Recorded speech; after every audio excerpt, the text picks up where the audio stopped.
President Uhuru Muigai Kenyatta, Mama Margaret Kenyatta, Excellencies, Presidents, and other leaders from other African countries who have joined us today as we mourn our third president, Deputy President, diplomats who have been here, ladies and gentlemen, wananchi wote, hamjambo.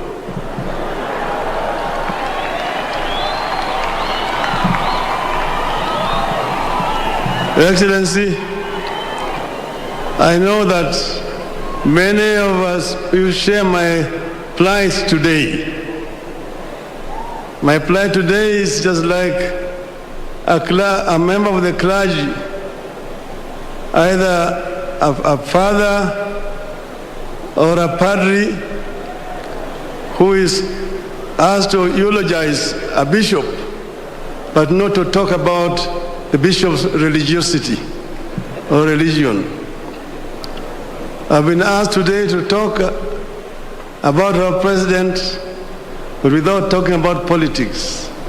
I don't know how to eulogize a politician without talking politics.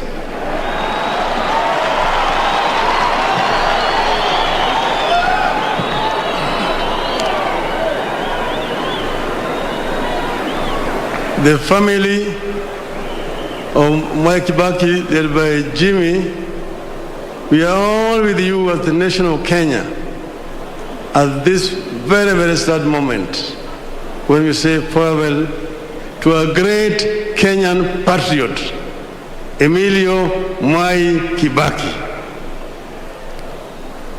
But then, how did Mwai Kibaki come into where he came into? We know Mwai Kibaki as a youth, Mwai Kibaki as a student, Mwai Kibaki as an intellectual, Mwai Kibaki as a politician. The story was told to us by Jaramogi and Mwai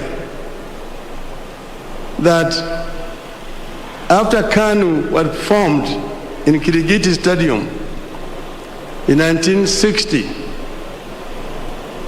a draft constitution had been presented there, had been prepared by the one Mr. Ojino Okeo,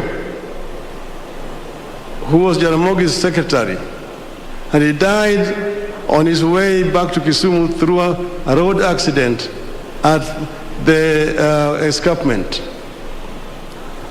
Then later on, Jaramogi went to Kampala as a guest of President Milton Obote.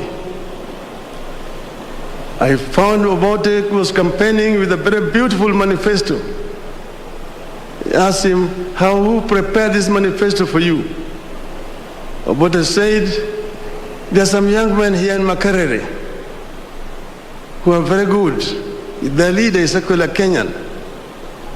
Then Jaramogi said, I want to see him. He brought Mwai Kibaki. When he brought Mwai Kibaki, Jaramogi told him, I want you to do the same manifesto like this for KANU. And he prepared with his team that beautiful manifesto. And that's how Jaramogi now invited him to come and become executive officer of KANU. And that started the journey. We know Kibaki as a member of parliament for Donholm. You know Kibaki as a minister for commerce and industry, as a minister for finance, as a vice president, as a leader of the opposition, as a president, as a retired president. And now here we are saying bye-bye to him, a great Kenyan. Mwai Kibaki is a gentleman, a man of conviction, a man who loved perfection. You worked with Kibaki first in the opposition together as our leader. How he used to lead, how he would discuss the budget, and come up with much more eloquent exposition of the budget, better than the Minister of Finance, and tell them how it should be done. Kibaki will tell you, these people don't know what they're doing. Bure kabisa. And when it's just a lot of nonsense, you say, imavia kuku.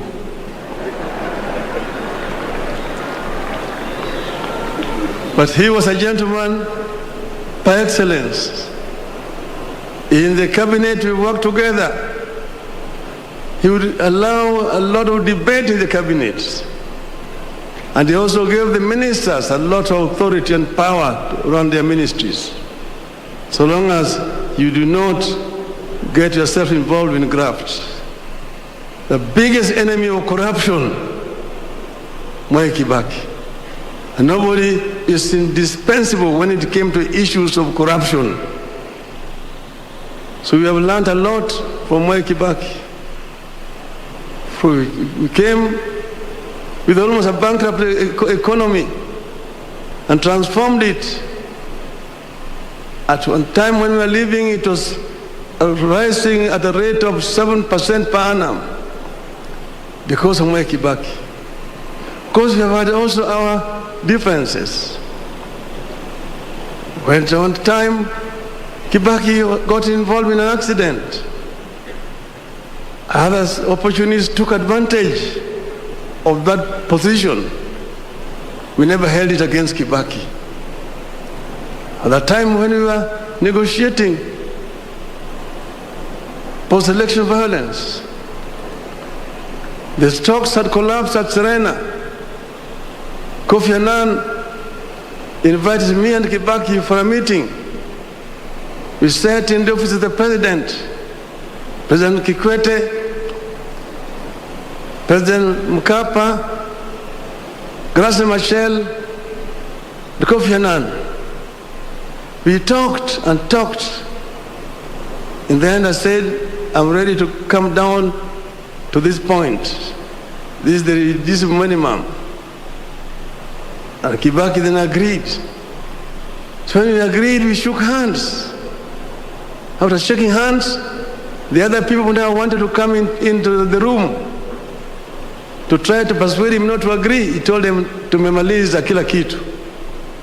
Sasa hakuna kitu tena, tunakwenda kuongea na dunia sasa. And we came out and shook hands with Mwai Kibaki, and he kept those words. There were differences sometimes in the course of running the government, but all of them were able to resolve them amicably. So in retirement, we will continue to remain friends. Each time he has been an advisor to me in many ways. So I've truly lost a friend. The country of Kenya has lost a true patriot, a great leader whose value will only be known with the time as time continues to unfold. Mwai Kibaki, Emilio Mwai Kibaki, rest in peace, rest in eternal peace.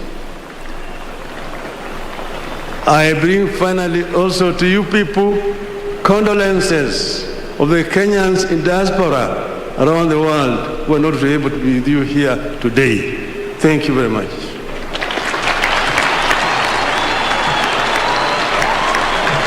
Thank you, Right Honorable Raila Odinga, for a wonderful tribute.